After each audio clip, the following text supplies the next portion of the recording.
You're tuned into the Spot Up Pod, the official podcast of the Spot Up Shot newsletter. I'm your host, Paul Garcia.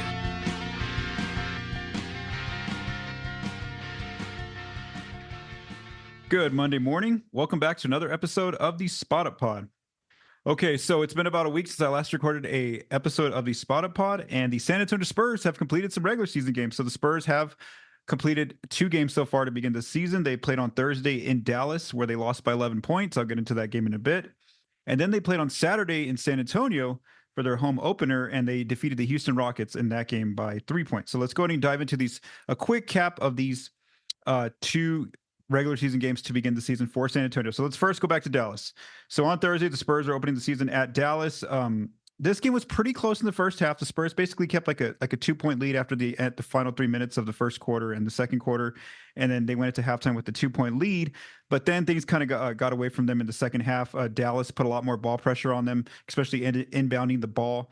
And Luka was a little bit rusty. I mean, he didn't play in any preseason games, but then he kind of got it going there in the second half. And so Dallas did build a 14-point lead in the third quarter against the Spurs at one point, and I think Dallas led by 7 at the end of the third.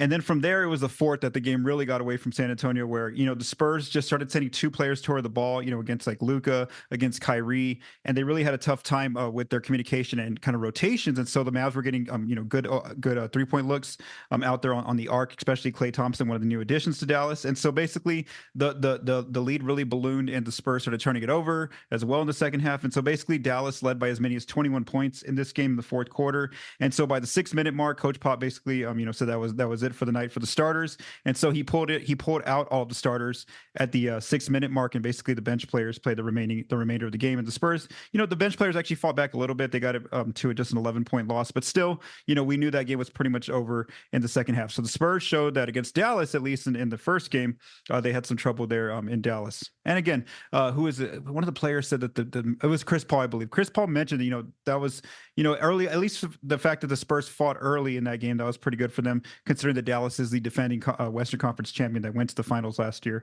So that was something that Paul mentioned. But of course, the wheels kind of came off there in the second half, where the Spurs again had difficulty rebounding, also getting out and closing out on Dallas's shooters, and just not letting Dallas was getting some pretty good looks out there. And then plus on the Spurs' end, they also had difficulty shooting the three, whether it was contested or wide open. They had a pretty low 3-point percentage as a team. But then the first win of the season came in in San Antonio, where the Spurs defeated the Rockets by 3 points. So let's go through a quick recap of this game. So in the first quarter, it was relatively close. The Spurs did lead by 7, so just a little bit of a cushion against Houston there. They were playing a more up-tempo type of offense, both teams, and both teams were just trying to out-duel each other from the 3-point line. But then in the second quarter is where the game got away from Houston. The Spurs played some major defense here in the second quarter, where they held the Rockets to over 9 minutes without a field goal, without any points, actually not even a free throw attempt. And so Houston went 9 straight minutes without scoring. The Spurs went on an 18-0 run during this period, during this time frame, and they actually led by as many as 22 points in this game, which is now their season high in points, I guess. I mean, it's only been 2 games. But the Spurs' defense, I mean, just overall for the quarter, they held the Rockets to just 10 points in that quarter. And then the Spurs did a great job here in this one, whether it was some of the starters mixed in with like players on the bench. They were just like on a string defensively, collapsing whenever the Rockets trying to take the ball inside, then rotating out. Just kind of a lot of the opposite of what happened against Dallas. The Spurs did a great job, where Houston was either forced to take contested looks, near the paint, or they were having to settle for like mid-range or like 3-point jumpers that were heavily contested. And so that was just, that could be a sign potentially of what the Spurs' defense can be capable of at different points this season. And so they obviously showed that there in that second quarter, where Houston scored just 10 points. And so the Spurs, looked comfortable going into halftime. They led by as many as 21 points going into halftime. But then the third quarter came. The Rockets fought back a little bit. They got it down to, I believe, 13, but then the Spurs kind of picked their lead back up. Wemby had a pretty good closing to the third quarter, and the Spurs led by 18 points after 3. And then the fourth quarter came, and the Rockets did something schematically that I wrote about on the Spot Up Shot, where for the first 3 quarters of the game, the Spurs were kind of mixing in their drop, the way they guarded the pick and roll coverage on the Rockets, where a lot of Houston shooters, they like to, when whoever big sets the screen, whether it's like Alperen Şengün or Jabari Smith Jr., then if the defense plays drop defense, the bigs, then the Rockets have a bunch of shooters who can just step up and shoot. And so that was the case for like Dylan Brooks, for Jalen Green, for Fred VanVleet. They love those pull up threes when the defense plays drop defense on them. So early on, the Spurs in the first quarter were playing a lot of drop defense with Wemby and Zach Collins, and then Coach Pop kind of made an adjustment where he threw in some more what I would call hedge and recover, where Zach or Wemby kind of shades out to that ball handler when the screen's initially set, then they kind of recover back to their man who's on the roll, like Şengün or Jock Landale. And so the Spurs were kind of throwing that in, or sometimes the bigs would just completely switch. A player like Wemby and Sochan, they are able to switch, easily out there on the perimeter. So they would just take over, guarding a guard. And so again, for the first 3 quarters, the Spurs were doing this to try to manage the Rockets' pick and roll attack, especially with those shooters wanting to come off and shoot threes or try to get to the rim, such as a case like a player for like Jalen Green. But then in the fourth quarter, Stephon Castle was playing really good defense on Green and the Rockets' ball handlers. And so the Rockets, it showed that, they really wanted to get Castle off the ball there in the fourth. So they went to a new scheme. They actually started going guard to guard screening. This is something Castle mentioned after the game.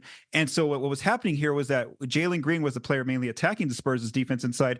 And Green, once Green was able to have a guard set a screen for him, he was able to get Castle off from guarding him. And from there, he was either able to take Chris Paul off the dribble or Harrison Barnes or like Julian Champagnie. And so this just shows like a level of respect that Castle, a rookie in just his second NBA game, he's already getting the opposing offense to try to get him off the ball. They don't want him guarding their best ball handler or initiator out there. And so that just showed, a sign of respect for Castle that the Rockets were trying to do this schematically. And so this actually worked. Houston was able to get into the paint, get some better 3-point looks in the fourth quarter. And they actually got the Spurs' lead all the way down to 1. The game did go down to crunch time, but in crunch time, the Spurs did a better job here of at least making their free throws. They went 9 of 10 from the free throw line in that final 5 minutes. Chris Paul had a really good play with 8 seconds left on the shot clock on a possession where he cut in inside and found Jeremy Sochan cutting for a layup. And then the Spurs did something a little bit different now because of those guard to guard swings where they were getting Castle, off the ball. What they did was they put Sochan on Green and they put Wemby on Dylan Brooks and Castle on Fred VanVleet. So now VanVleet was completely out of the action where, they didn't want Castle involved at all. So VanVleet wouldn't set the screen no more. But now when Brooks would come up to switch, we would screen for Green. Now all of a sudden it was Wemby or Sochan kind of trying to collapse. And it pretty much worked out for the Spurs. It was a little bit of a gamble because on one time they did stop, Dylan Brooks missed a wide open 3, but then on another time he did make a wide open 3. But overall, the Spurs did hold on there in that final crunch time period to win the game by 3 points. So again, it was a gutsy win for San Antonio, despite them leading by 22 points. This is probably a game where maybe they would have lost, a year ago had they not had some veteran players like Chris Paul, like Harrison Barnes. I know Barnes really wasn't out there until they started having to shoot free throws. But again, just the fact that they kind of calmed down, they got into their sets, they got fouled, they made their free throws, they really stepped up there, and they came away with the win. So again, they're going to play now Houston on Monday. So we'll see if they can win 2 in a row against Houston, or if the Rockets get some revenge. So that was just a quick recap of their games against Dallas and Houston. 1-1 now to begin the season. So where I want to go from here is I have some little index cards if you're watching a video. So what I have is I'm going to talk about some specific players that I just wrote some notes on. Again, I'm just going to give very basic observations because it's just been 2 games. I don't want to go too much into like stats and stuff because it's only 2 games. And then from there, I'm going to talk about some of the other players in the rotation, but I don't know who I'm going to talk about because I'm just going to basically flip the card and whoever I pick up, that's what I talk about. So let's just first focus on the players that I want to focus on first. The first player, let's start with the starters, is Wemby. So in Dallas, we kind of expected this. The message was that because he only got to play in 2 preseason games, he was probably going to be a little bit rusty out there in his first game back. And so he basically was, there in Dallas, where he scores 17 points on 18 shot attempts. He goes 1 of 8 from the free throw line, 6 of 6 from the free throw line, and then 9 rebounds and 4 turnovers. So this was to be expected. I mean, like I said, Victor had only played in 2 preseason games, and not even really the full games. He only played basically in the first half of those games. He really hadn't played, competitive basketball since the Paris Olympics in what was it, early September or late August, somewhere around there. I forgot the exact dates, or early July. Anyway, So this is kind of to be expected. Like I said, he was basically his 3-point shots, that he wasn't really in a rhythm. And he talked about after the game how he basically said, if he doesn't feel like he's in a rhythm, it's going to be hard for him to kind of become more accurate with his shots. So that kind of showed there. He looked a little bit, tired out there at different times. Also, just with those 4 turnovers, especially, I mean, just didn't look like he was ready for the game speed. And then the fact that the Spurs fell behind by over 20 points, it did look like, at that point, when you're down by a lot of points, you just start settling for threes. And that's kind of just what it looked like from Wemby. Again, very tired. He had said after the game, his conditioning wasn't quite there yet, but he thought maybe 1 or 2 games he would get back to where his normal conditioning level. And it showed. I mean, he only took basically that Dallas game to get back there. So against Houston, he had a much better game here. Victor, he scores 29 points and 17 shot attempts. Much better about trying to get attempts closer to the rim, and also the Spurs, his teammates set him up there as well, very well. He had a lot of paint points where he had a play where he was basically posted up one of the Houston defenders. Then he used a pump fake and dunked it on two different players. Twice, Chris Paul found him on the break for some alley-oop attempts. And so Victor did a much better job just kind of getting a lot more of his shot attempts near the rim. From the 3-point line, he was much more in a rhythm. I mean, like he said against Dallas, that he has to feel like he's kind of in that rhythm in order to have like a good shooting night. And sure enough, he was definitely in a rhythm, because his first 3 was a 29-foot logo 3 where his foot was still on the Spurs' half-court logo, and he made that shot when Dillon Brooks kind of gave him some space. Then right after that, he hit another crossover 3 one-on-one against Alper and Şengün. And he didn't take as many attempts. He only took five shots from 3, so he made 2 of 5 threes. His free throws were very good as well, 7 of 8 from the free throw line.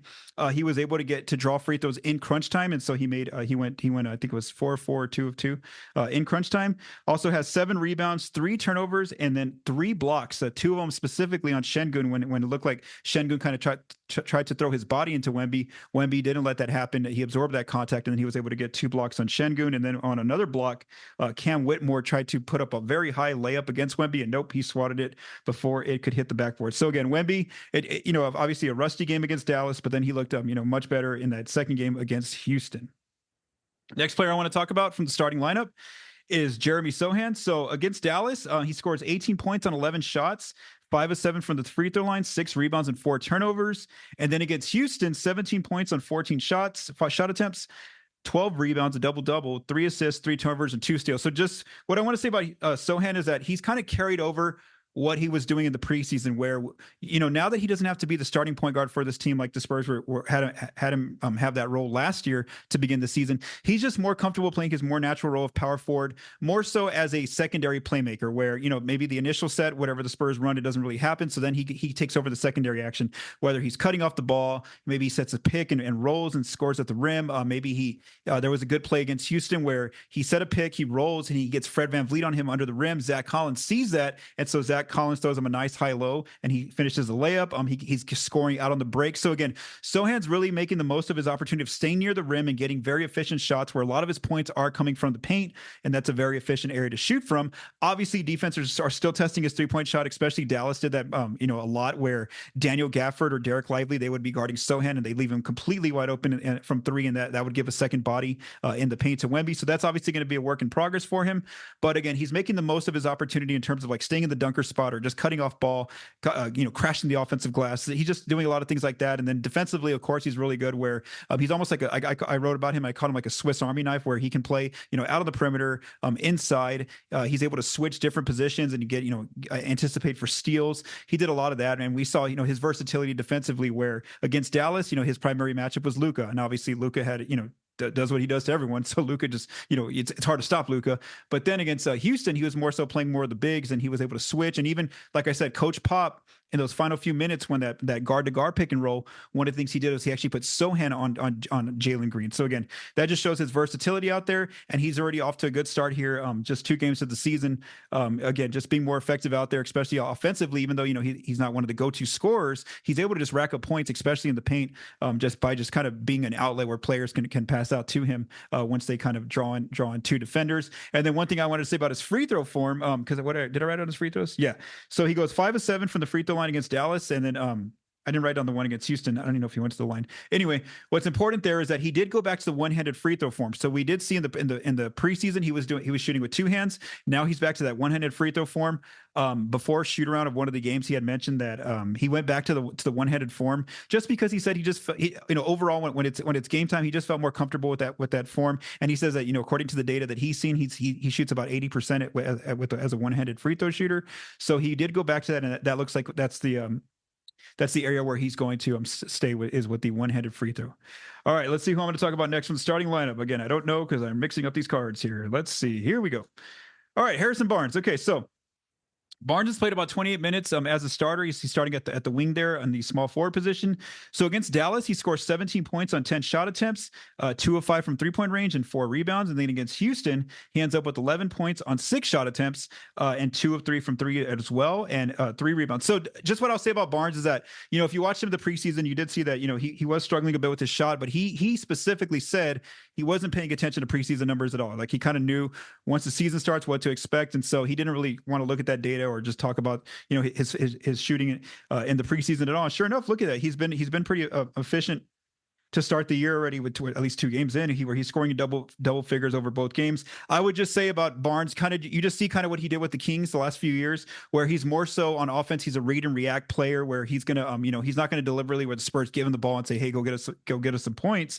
He's gonna kind of be a secondary playmaker similar to Sochan, where he kind of reads, what is the defense doing? If there's an advantage, he'll drive in against his defender. He gets out on the break. He's showing that quick fire 3, and he's made again 4 of his 8 threes already to start the year, and so that's something that he's ready to do. If the shot's there, he's going to put it up. But again, Barnes isn't one of those players. I wouldn't say he's a high volume 3-point shooter, just because he doesn't force it as much. Maybe not as much as try to specifically seek out that shot. Maybe like a player like Julian Champagnie or Devin Vassell does.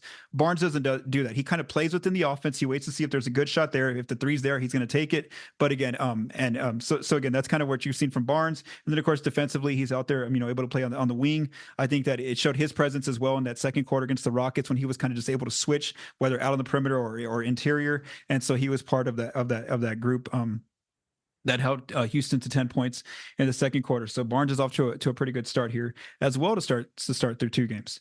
Next player, let's see, Chris Paul. Okay, so Chris is the starting point guard for the Spurs. He's averaging about 28 minutes in 2 games. So against Dallas, he ends up with 3 points on 6 shot attempts, goes 1 of 4 from the 3-point line, 7 rebounds, 8 assists, and 2 turnovers.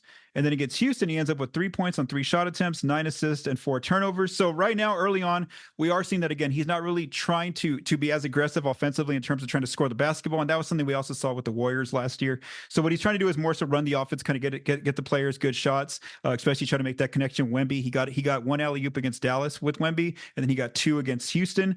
One thing you see, yeah, so I mentioned his shot. What else did I want to say? I guess that kind of tells the picture about that Dallas game, the rebounding, how difficult it was for the Spurs. The fact that Chris Paul was one of their leading rebounders with 7 rebounds. I would just say, like, offensively, again, there's like some pluses and minuses. Where offensively, the Spurs want him out on the floor. He's gonna find shooters out there, cutters. He's finding all the players out there. And then of course in crunch time, we saw that he is able to kind of direct the offense and also, calm things down. Again, had that really good pass to Sochan with 8 seconds left on the shot clock. But then there's also a takeaway on the defensive end. We do know that he's closer to almost 40 years old. And so, we saw that the Rockets in that fourth quarter in crunch time, they were specifically trying to get him to guard Green, that way he can kind of drive by. And so again, that's a part where there are some goods, some positives and some negatives to having Chris Paul at this stage of his career going into year 20 on the team. But that's kind of what he's out there more so is what we're seeing through at least 2 games. Again, it's very early in the season. Is trying to set up his teammates and kind of get them going and kind of be that leader on the floor, always talking to the players, kind of just instructing them, being kind of a coach out there alongside Pop out on the floor is Chris Paul. All right, last starter here I have is Julian Champagnie. So he's averaging about 26 minutes through 2 games. We do know that he's the starting shooting guard until Devin Vassell returns. And then, of course, once Vassell eventually gets healthy, we'll see what Coach Pop does with the starting lineup. So against Dallas, he ends up with 18 points on 12 shot attempts. He goes 4 of 8 from 3-point range. So again, a very high volume shooter is Champagnie. 7 rebounds, 3 assists, 3 turnovers, and 2 blocks. And then against Houston, he ends up with 12 points on 8 shots, and he goes 2 of 4 from the free throw line and 6 rebounds. So Champagnie, again, he's hustling out there on defense. He's trying to stay with his opponents as best as possible. Trying to communicate with the team, trying to switch and rotate, things like that. And then offensively against Dallas, we saw that he's definitely one of the high volume 3-point shooters. Against Houston, the Rockets were deliberately trying to run him off the 3-point line, because that's one thing he's got to get ready for. If he's going to be the Spurs' starting shooting guard for now, teams are going to start scouting him a lot more effectively, and they're going to try to run him off the line. And so we saw the Rockets do that a bunch of times where, he didn't really get any wide open looks. A lot of them were pretty contested. And so he had to put the ball on the floor. And one time he did try to dunk on Alperen Şengün. He got fouled. And so that's something that he's going to have to adjust to, is that, defenses are going to now know his name. They're going to know what he does out there. Maybe they weren't doing that in the preseason, but again, he's keeping that confidence up where he's taking those shots if they're there for him. One thing I did want to say about the starters is in the first crunch time game against Houston, we saw Wemby, we saw Chris Paul, who was it, Sochan? Yeah, so those were 3 of the players in crunch time. Harrison Barnes did come in for crunch time, but it wasn't until it became like a point where Houston had to foul the Spurs, and so the Spurs had Barnes come in on offense on those possessions, so that since he's a better free throw shooter than Sochan. And so that was something to mention, is that Champagnie and Barnes weren't really part of the crunch time lineup until it became a foul situation for Barnes. Okay, so that kind of just goes, that's just a quick little overview of how the starters have done. I just kind of, again, just want to share some thoughts through 2 games, not dive too much into data, just because it is only 2 games. Now let's go to the bench. So again, I have one player on the bench that I specifically want to talk about, and then from there I'll kind of mix in all the players and talk about, whoever I pull up the next card is who I talk about. So the player I do want to mention is rookie Stephon Castle. So far through 2 games, he's averaging about 22.5 minutes, so 23.5 minutes, or 23 minutes. Against Dallas, he ends up with 8 points on 7 shot attempts, 3 rebounds, 5 assists, and 2 turnovers. And then against Houston, he ends up with 8 points on 8 shot attempts. He goes 4 of 6 from the free throw line, including in crunch time, 3 of 4 from the free throw line. So again, the rookie is getting put into crunch time here, and he's actually stepping up. He's not being shy. He's going toward the ball, and if the Rockets foul him, they foul him, and he's stepping up to the line.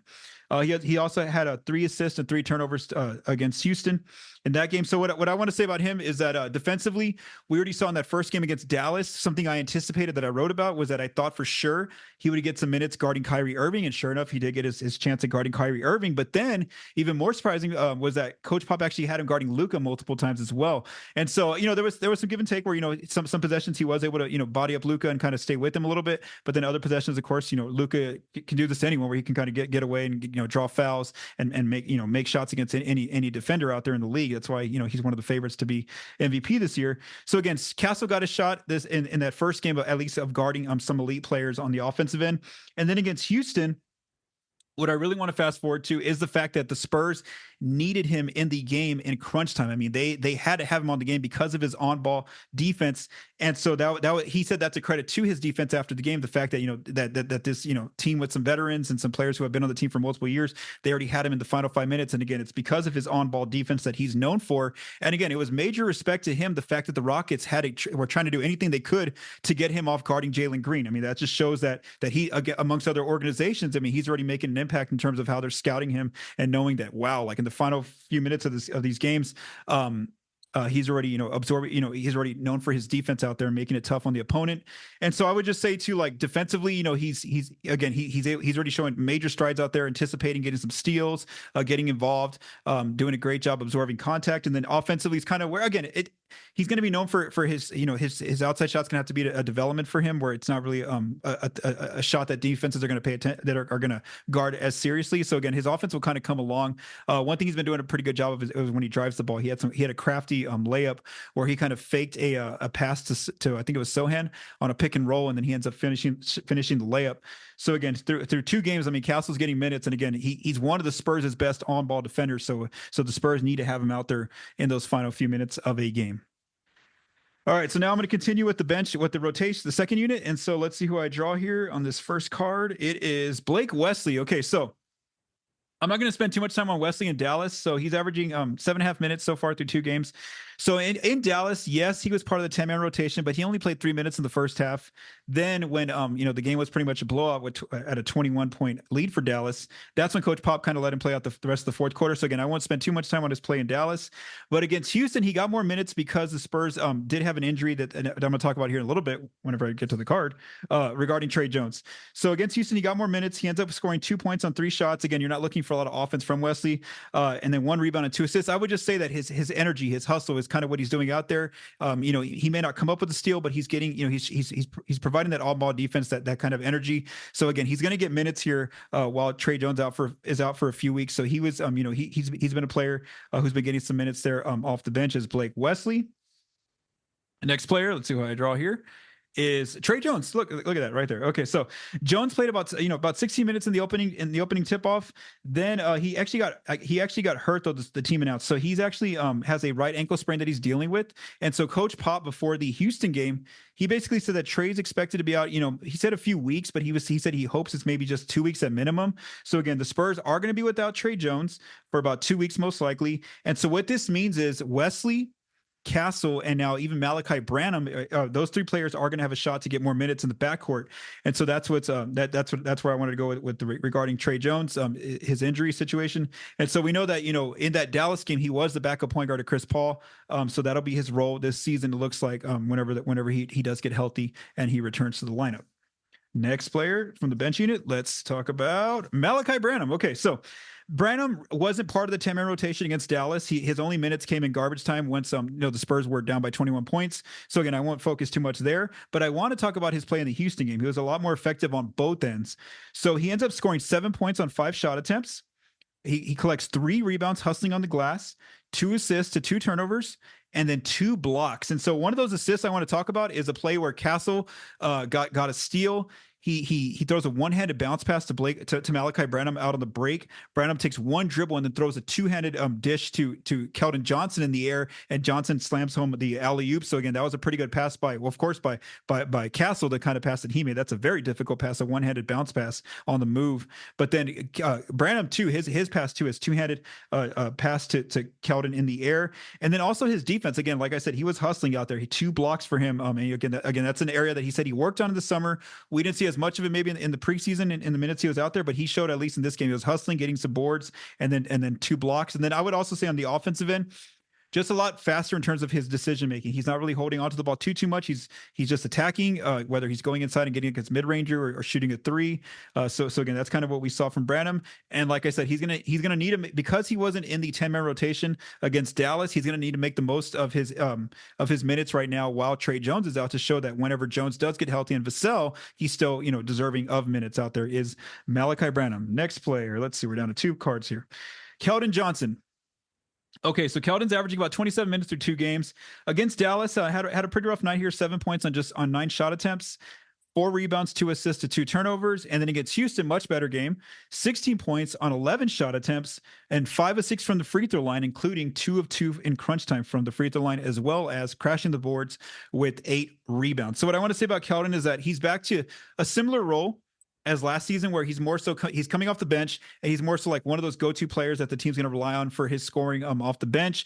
And one thing we see with him is that he's going to be a player who mostly kind of similar to Barnes and similar to who else did I mention out there? Sochan, like kind of like a secondary playmaker where, the team's not just going to say, hey, Keldon, run a pick and roll and go score, here, or get to the, create for someone else. He's more so going to read and that's what he did a great job against Houston, where if he sees that his defender's not in their proper stance and he has the advantage, he's going to kind of burst by that player and try to get to the rim. And of course, when he gets near the paint, he's trying to seek contact all the time to get to the free throw line and try to make his layups or his dunks. And so that's kind of the role that you see for Keldon out there. 3-point shot, again, he's more so, he'll take the 3 if he's absolutely wide open. But right now, early on through 2 games, we do see that defenses are leaving him wide open. They're still going to test him on his 3-point shot. And so we'll see how much of that shot he did improve. And so again, so that's kind of Keldon where he's at. And so again, it'll be more so for him about how quickly is he able to kind of read the defense and just react and try to get near the paint and try to get his layups and his dunk attempts. And the final player off the bench is Zach Collins. So he's averaging about 15.7 minutes through 2 games. So against Dallas, he ends up with 5 points on 3 shot attempts and 5 rebounds. And then against Houston, 4 points on 4 shots, 8 rebounds and 2 assists. I do want to give credit to him, defensively against Houston, where he did a great job, especially in that second quarter, where Pop had him mainly hedging out on those pick and rolls, those high pick and rolls. So he did a great job of hustling, where he hedged out, kind of put an arm out there against the ball handler against Houston, then kind of ran back real fast to recover onto the big. And so Collins did a pretty good job there, stepping up, contesting some different mid-range looks from the Rockets players. Again, the Dallas game isn't as fresh in my memory. I watched more of the Houston tape recently. But again, for him, he's got to stay impactful out there, because like I said before in prior episodes here, is that the Spurs, Mamu's really not in the rotation we see already, but they know that offensively, if they need a spark, they need some spacing out on the offensive end. Mamu is a player that they can go to, and so early on, at least Zach's made the most of, again, finding cutters, with his different passing, whether he's at the elbow or up top, like he found Sochan on that high low, or like I said, he played a pretty good defensive game against Houston. But again, we'll kind of see. It's only been a 2-game sample size. So that wraps up this episode of the Spot Up Pod. So the Spurs, again, they're 1-1 to begin the season, and we will now see now we're in the grind of the season where almost every other day there's a game. Actually, the Spurs have a back-to-back already this week against OKC and Utah. So again, we'll see how they do, and I will catch up with you all next week. Thank you for taking the time to listen to this episode of the Spot Up Pod. If you like what you heard, please subscribe and leave us a rating on your favorite podcast apps and our YouTube channel. The Spot Up Pod is recorded and produced by Paul Garcia. The music for this episode was written by Vincent Garcia and Paul Garcia. Thank you for listening, and have a great day.